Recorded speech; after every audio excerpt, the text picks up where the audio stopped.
So this Win Wednesday, we are going to explain some differences because many of you I know are confused. And the reason I know this is because you keep asking me questions. And those questions are great. They help us know where your thinking is. So let's get started. We're going to talk about single purpose vehicles versus a fund, what the differences are, what the pros and cons are. So if you've heard anything about a syndication is simply the IRS's definition of being able to pool investor funds together. When they pool those funds together, there's certain rules that the SEC says they have to follow and go by to protect you, the investor. So in a syndication, oftentimes you're actually investing in one thing, one particular asset. And that's what's referred to as a single purpose vehicle. So if a group of investors came together and said, we're going to buy XYZ property in Houston, Texas, and it's going to cost us $1 million and we're going to pool our money together, that syndication is a single purpose vehicle. Now with that, all of the owners alongside of the GP team who are running it all own the property together. When they have the property together, whatever that breakdown is, if it's a 30% GP split and a 70% LP split, that's how the ownership is broken down. The depreciation can be broken down slightly differently. Sometimes it just gets passed on straight to the investors, nothing to the GP teams, and sometimes vice versa. So that can be a little bit different. But for the most part, that's where syndications will really differentiate. In this case, if it's a single purpose vehicle, it's just one asset. So how that one asset performs will make or break the deal. Just like if you only invested in one stock and that stock did terrible, that investment will have done terrible. In contrast to that, a fund. Now there's several types of funds that are out there, and you've actually probably been investing in a fund your entire life and didn't even understand that that's what it was. A mutual fund, where your retirement most of the time is at, is a fund. And in that fund, what they're doing is they are taking all of the investor monies, they're pooling it together, and then they're saying, okay, if we have $1 million of investor monies, 25% we're going to put in this conservative stock portfolio that has an average return of 4%. And then 20% we're going to put in this other asset class of different stocks that's high growth yield, which just means they're riskier, but they get a better return when they do pay off. And then maybe they're going to put 10% into bonds and things of that nature. So they're just distributing those funds differently. But when you get your report at the end of your quarter, at the end of your year, however often your reports are generated to you, when you get that report is telling you how all of the fund performed. So if this one performed great, but that high growth one didn't perform as good, well, they offset each other. So if this one had a 15% return, but this one only had a 7% return, those two are averaged together and it becomes blended. When it's blended at that point, that is what the number is that they're giving you and they're showing you. So if you actually are one of those that reads through the 4 to 5 pages they send out, there's very good information in there, but you also have to know how to read it, because at the end of the day, you need to understand how your money is being put to work. If all of it is in stocks and there's a stock market crash, all of it is going to crash.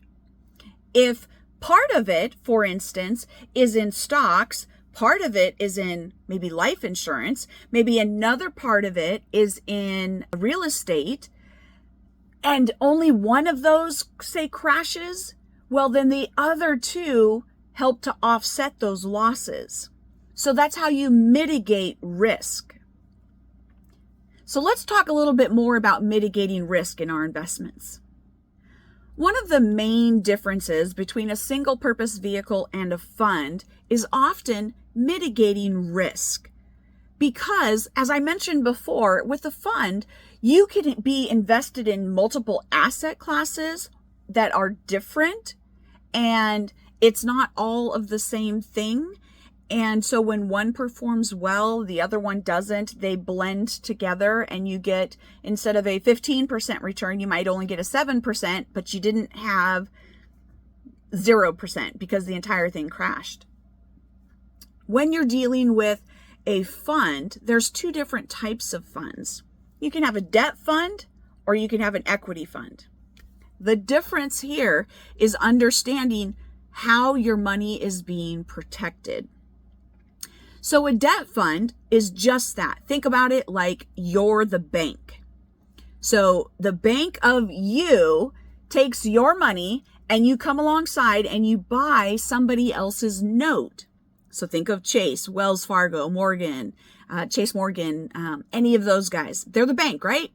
So when they say, sure, we're going to loan you this $100,000, sign on the 45-page documents, their name gets placed on the deed, their name gets placed on the insurance, they have a promissory note, right? They protect their interest. So if anything happens to you, the bank can get their money back. The same is true on most debt funds as well. You are buying a note, so you're the bank. Does the bank go change the hot water heater? No. Does the bank care that the hot water heater broke and flooded the unit? Nope. They only care if you haven't taken care of it. All of the responsibility is who's ever living or renovating or whatever they're doing to that project space. That's all everybody else's responsibility. The bank's responsibility is done the moment they give over the money. So it's a very passive way, and that's why the banks do it, and that's why the banks make so much money. So a lot of money to be made in the debt side of things. But some folks would rather not be on the debt side of things because they would prefer to have a little bit higher risk for a little bit higher return. A bank will take and mitigate that risk, so they want less risk, so they get a little bit lower return. But if you're on the flip side of that and you're on the equity side, you take more risk, right? Because if you're invested in something and you're on the equity side and something happens and that investment doesn't perform, you don't get as number one, a good as return, and you have the potential to lose your money because it's more at risk than it is on the debt side of things. So there's more risk, but there's often much more gain. An average bank, right now could be anywhere between 8 to 15% interest. That's flat, it's fixed, it's not going to change, it doesn't fluctuate. But if you get your asset and you turn your asset around and you're able to refinance out of that, say in 1 to 2 years, or let's just assume the worst, 5 case, right? 5 years, and you're going to refinance out of that. The bank is no longer going to collect that interest. It ends, right? So they got, say, that 15% for 5 years. That's it. That's all they got. But if you were on the equity side of it, oftentimes you're paid a return, so a lower return on the interest. You're paid a portion of the cash flow if it's a multifamily investment or maybe ATMs, things where there's cash flow, car washes, stuff of that nature. And then in the end, when the property is either refinanced or sold after it's stabilized, at that point, you also get a big bump, either in an additional equity payout, or you're able to basically pay all the investors back, refinance it so there's no money left owed in the project, and now you're continuing to cash flow for years on end, and maybe you 1031 and exchange into another property. So the same maybe initial investment you had of 100K could keep rolling over and rolling over and rolling over. You don't even necessarily have to bring more money to the table, and it just keeps compounding. That on the equity side, see, the debt side, it ended, but the risk was mitigated. So you have to understand your risk tolerance versus the gain and the reward you're seeking when you're investing. Understanding the differences between a fund versus single purpose vehicle, and whether it's a debt fund or an equity fund, can help you not only mitigate your risk, but it can also help you get much greater returns because now you understand better how the game is played. Remember, even though we don't want to think of life as a game, it is a game and it's constantly changing. So the more you know, the more you empower yourself and your family to make the best decisions possible at the moment with what you have. So subscribing to the channel, keeping abreast of all of our updates and coming and checking out different podcasts that we're on, maybe going to a live presentation, meeting up with different operators, folks like us that are actually out there doing it, buying multifamily, creating these debt funds to allow opportunities for you so that you don't have to do any of that work.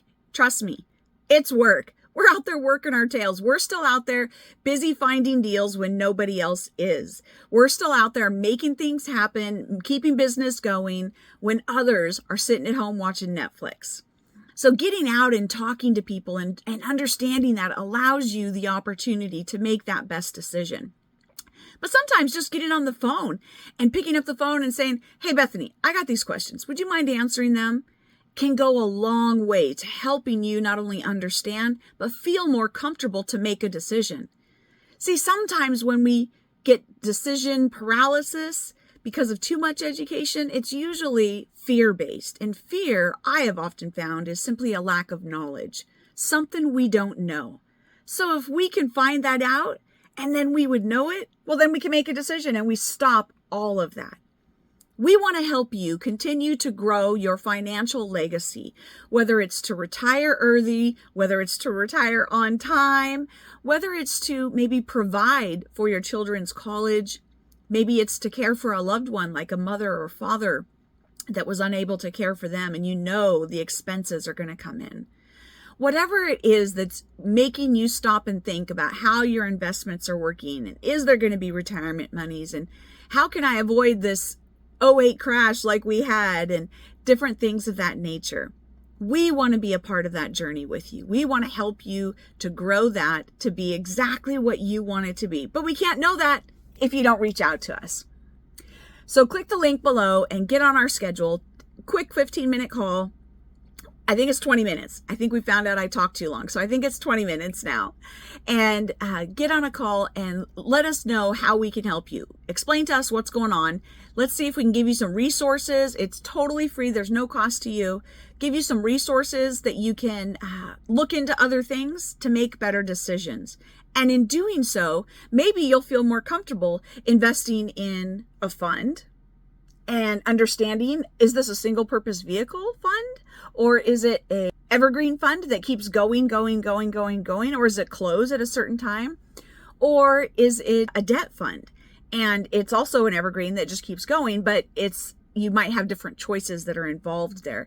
And it's backed by a promissory note as opposed to the actual asset.